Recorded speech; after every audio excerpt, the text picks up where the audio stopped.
快送她进屋休息。他原来也可以对一个女孩那么好，他怎么就破镜到了巨气境后期？以后有空再来拜访道友。你身上搜到的玉佩，本来还想给他的公子救命之恩，请务必收下。姐夫，我想去见我姐姐。还关心着你姐姐，你呀，还能叫你姐夫吗？随你，不管你们有什么事，改日再说。虽傲气，但他有那个实力，只见是苏公子的风采呀。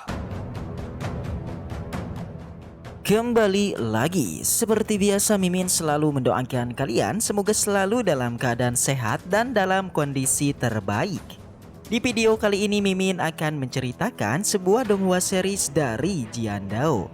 Dan bagi kalian yang mungkin baru gabung ya, Mimin saranin untuk nonton bagian sebelumnya dulu. Linknya ada di deskripsi. Tak berlama-lama, langsung aja kita masuk ke isi ceritanya.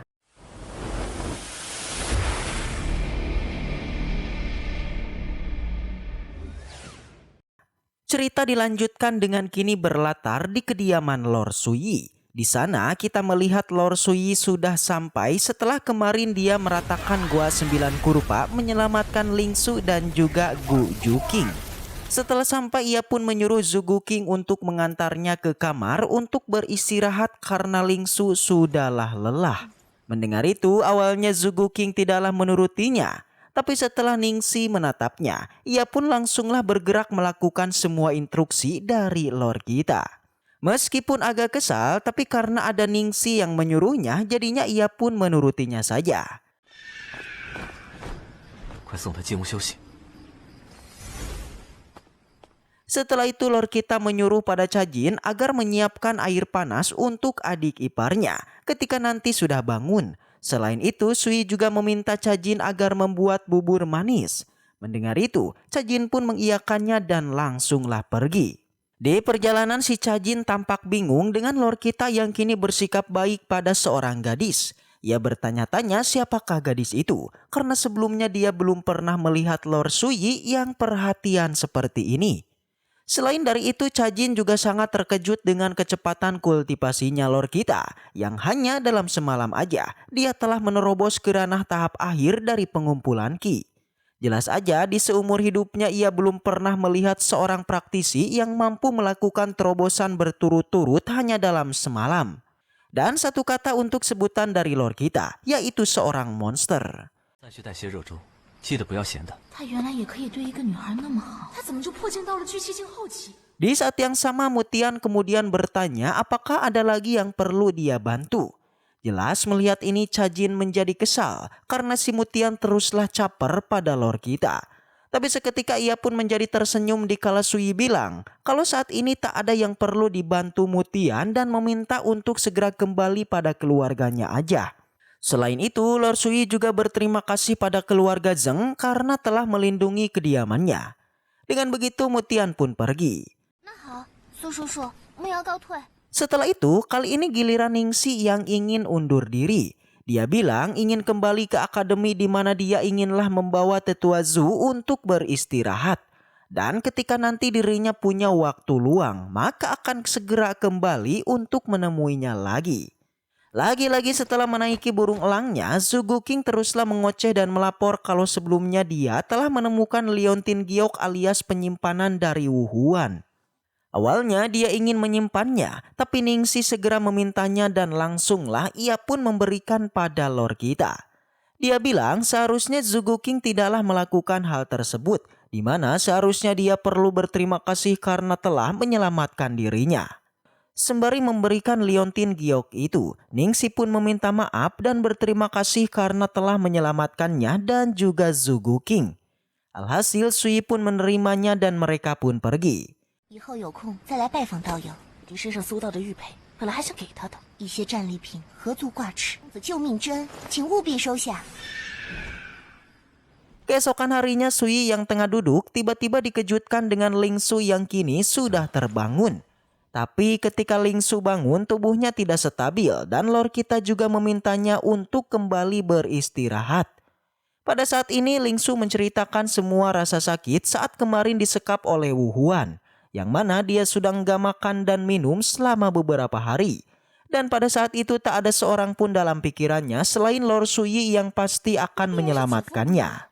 Segera Suyi pun meminta Cajin agar membawa bubur manisnya memberikannya pada Lingsu. Sontak aja Lingsu pun menjadi senang karena ternyata kakak iparnya ini masih ingat kalau dirinya yang memang sangat suka dengan bubur manis. Di sana Lingsu penasaran dengan Cajin apakah dia adalah pelayan kakak iparnya. Suyi menjawab jika Cajin merupakan pembantunya yang akan bertanggung jawab dalam kehidupannya.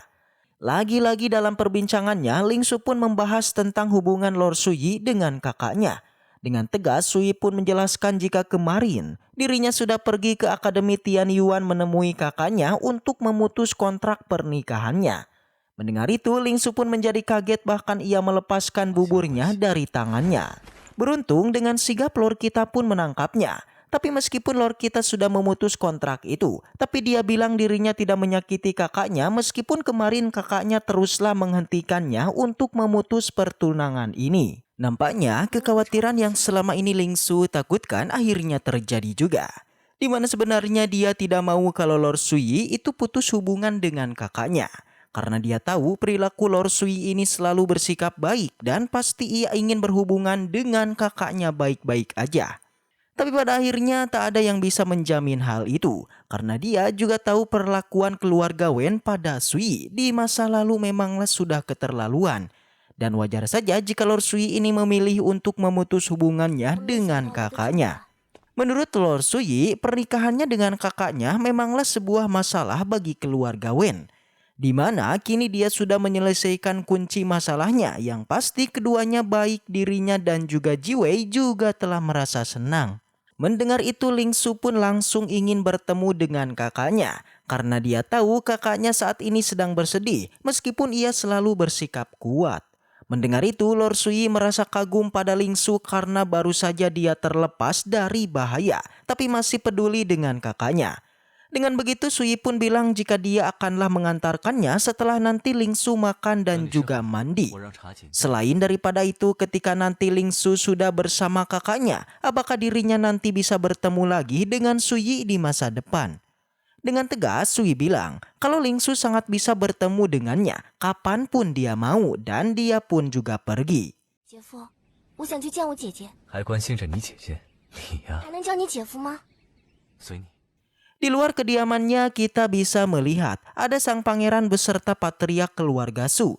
Sebelum bertemu dengan Lord Suyi, sang pangeran bilang kalau patriark Su haruslah menghormati Lord Suyi meskipun dia terlihat masihlah muda. Tak lama Suyi pun kemudian keluar dari kediamannya dan seperti terburu-buru untuk mengunjungi sebuah tempat. Di sana sang pangeran pun menyapanya dan melaporkan kalau dia membawa patriark Su untuk bisa mengobrol dengannya. Tapi tanpa disangka Lord Suyi menolaknya. Karena hari ini dirinya ada urusan mendesak, jadi dia tidak bisa mengobrol dengan dirinya.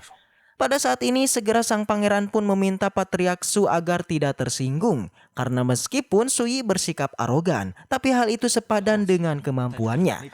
Alhasil mendengar itu patriark Su pun mewajarkannya dan sangat penasaran dengan kekuatan Lord kita. 不管你们有什么事，改日再说。虽傲气，但他有那个实力。只见是苏公子的风采呀。 Di perjalanan kita pun diperlihatkan Lord Suyi yang sedang menuju pada suatu tempat. Dia kemudian mengeluarkan liontin gioknya dan melihat isi yang ada di dalamnya. Tanpa disangka di dalam liontin itu terdapat berbagai harta, obat-obatan dan beberapa bahan untuk dijadikan senjata. Lord Suyi kemudian dikejutkan dengan adanya batu bintang yang merupakan sebuah bahan untuk membuat pedang spiritual sejati. Dan ternyata tujuan Lord Suyi kali ini inginlah bersenang-senang dengan Wen Yunqi untuk menanyakan keberadaan dari Hu Yanhai. Dan setelah itu cerita pun bersambung. Tapi sebelum kita akhiri videonya, Mimin akan kembali bahas untuk spoiler lanjutannya. Langsung aja kita pun masuk ke spoilernya.